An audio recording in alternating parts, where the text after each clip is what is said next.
ശരിക്കും സ്കിൽഡ് ആവുക എന്ന് പറഞ്ഞാൽ നമ്മളുടെ പോർട്ട്ഫോളിയോ അതല്ലെങ്കിൽ നമ്മുടെ പി ആൻഡ് കാണാതെ ചാർട്ട് മാത്രം നോക്കി ട്രേഡ് ചെയ്യാനുള്ള ഒരു ശേഷി ആർജിക്കുകയാണ് ശരിക്കും സ്റ്റോക്ക് മാർക്കറ്റിൽ സ്കിൽ ആർജിക്കുക എന്ന് പറഞ്ഞാൽ. അതായത് ഇപ്പോഴത്തെ മാർക്കറ്റിൽ ഏത് ഡയറക്ഷനിലേക്ക് ഞാൻ ട്രേഡ് എടുക്കണം എന്നുള്ള അറിവ് ഒന്നാമത്തത്. രണ്ടാമത്തത് എവിടെ എൻട്രി എടുക്കണം എക്സിറ്റ് ചെയ്യണം എന്നുള്ള അറിവ്.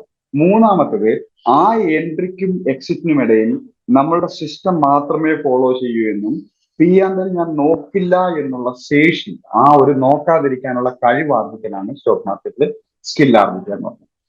അതുവരെ ഈ 4 കാര്യങ്ങളിലും ഈ 3 കാര്യങ്ങളിലുമുള്ള സ്കിൽ ആർജിക്കുന്നത് വരെ നമ്മൾ ചെറിയ ക്യാപിറ്റൽ ഉപയോഗിച്ച് സ്റ്റോക്ക് മാർക്കറ്റിൽ ട്രേഡിങ്ങും ഇൻവെസ്റ്റ്മെന്റും ചെയ്യാം. കാരണം സ്റ്റോക്ക് മാർക്കറ്റിൽ നമ്മുടെ ഏറ്റവും വലിയ ശത്രു നമ്മുടെ പി ആൻഡ് എൽ ആണ്. ഏറ്റവും വലിയ ശത്രു. ഇതിങ്ങനെ പച്ചയും ചുവപ്പും കത്തുന്നത് കാണുമ്പോൾ ബാക്കി എല്ലാ തീരുമാനങ്ങളെല്ലാം ന്യൂ ഇയറിൽ എടുക്കുന്ന തീരുമാനങ്ങൾ പോലെയാവും. അടുത്ത സെക്കൻഡിൽ വെള്ളത്തിലായിട്ട് ഞാനിപ്പോ ഒരു ട്രേഡ് എടുക്കുന്നു, ഈ സ്റ്റോപ്പ് ലോസ് ഹിറ്റ് ആയിട്ടേ ഞാൻ എക്സിറ്റ് ചെയ്യൂ എന്നുള്ള തീരുമാനത്തിൽ ഇങ്ങനെ നിൽക്കുകയായിരിക്കും. ഒരു ക്യാൻഡിൽ, വലിയ ചുവന്ന ക്യാൻഡിൽ കാണുമ്പോഴേക്കന്നെ ഇതെന്തായാലും വലിയ റെസിസ്റ്റൻസ് ആയിട്ട് മാറും, ഞാൻ ഇപ്പൊ തന്നെ എക്സിറ്റ് ചെയ്തേക്കാന്ന് ഓർത്തിട്ട് നമ്മുടെ സ്റ്റോപ്പ് ലോസ് ഹിറ്റ് ആവുന്നൊന്നും വരില്ല, അതിന് മുമ്പേ നമ്മൾ ആ ട്രേഡിൽ നിന്നും എക്സിറ്റ് ആയിട്ടുണ്ടാവും. അതുപോലെ തന്നെ ഒരു ട്രേഡ് എടുത്തതിന് ശേഷം മാർക്കറ്റ് നമുക്കറിയാം ഒരു ഗ്രീൻ ക്യാൻഡിന്റെ ലോ സപ്പോർട്ട് ബ്രേക്ക് ചെയ്യാത്തടത്തോളം കാലം ഇത് തിരിച്ചു കയറാൻ ചാൻസ് ഉണ്ടെന്നുള്ളത്. എങ്കിൽ പോലും ഒരു അത്യാവശ്യം പ്രോഫിറ്റ് കിട്ടാൻ വേണ്ടി ഇതെങ്ങാൻ തിരിച്ചിറങ്ങിയിട്ട് എന്റെ വന്ന പ്രോഫിറ്റ് പോയാലോ എന്നുള്ള ആ ഒരു ഇമോഷൻ, ഇതൊക്കെ വരുന്നത് മുഴുവൻ നമ്മുടെ പി ആൻഡ് എൽ നോക്കുമ്പോഴാണ്. അത് നിങ്ങളും കുറ്റം പറയുന്നില്ല. ഇന്ന് എനിക്ക് അതുപോലെ ഒരു മനോഹരമായിട്ടുള്ള ഒരു അനുഭവം ഉണ്ടായി.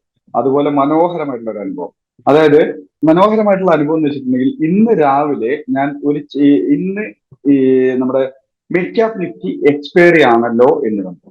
എക്സ്പയറി ആയെന്ന് കണ്ട് ഞാൻ രാവിലെ തന്നെ ഒരു 10,600 ഒരു സോറി 10,500 PE ഞാനിപ്പോ പോർട്ട്ഫോളിയോ നിൽക്കണം. 10,500 PE ഇന്ന് രാവിലെ ഞാൻ ഒരു ലോട്ട് എന്ന് പറയുന്നു, ഒരു ലോട്ട് ഞാൻ ട്രേഡ് എടുത്തു. 23 രൂപ 30 പൈസ പ്രീമിയത്തിനാണ് എനിക്കത് കിട്ടിയത്.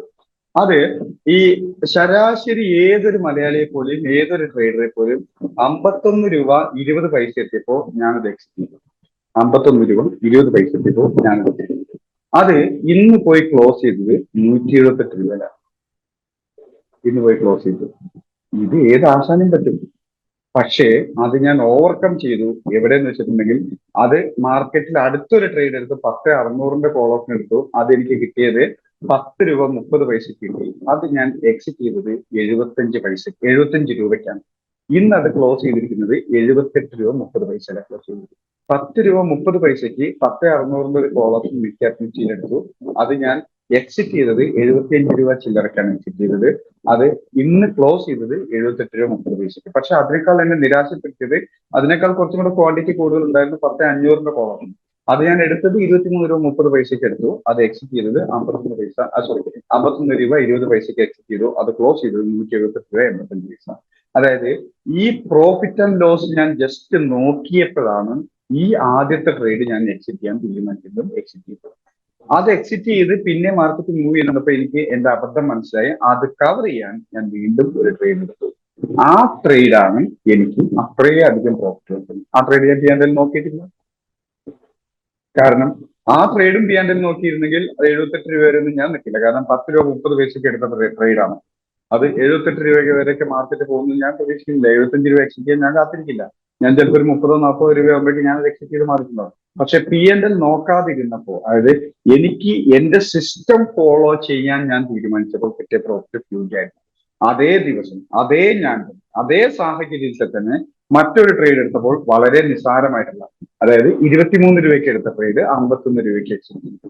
അത് 178 രൂപയിൽ പോയി അവസാനിച്ചു. ഇതും എന്നെ കൊണ്ട് ചെയ്യിച്ചത് മുഴുവൻ എന്റെ മൈൻഡ് സെറ്റാണ്.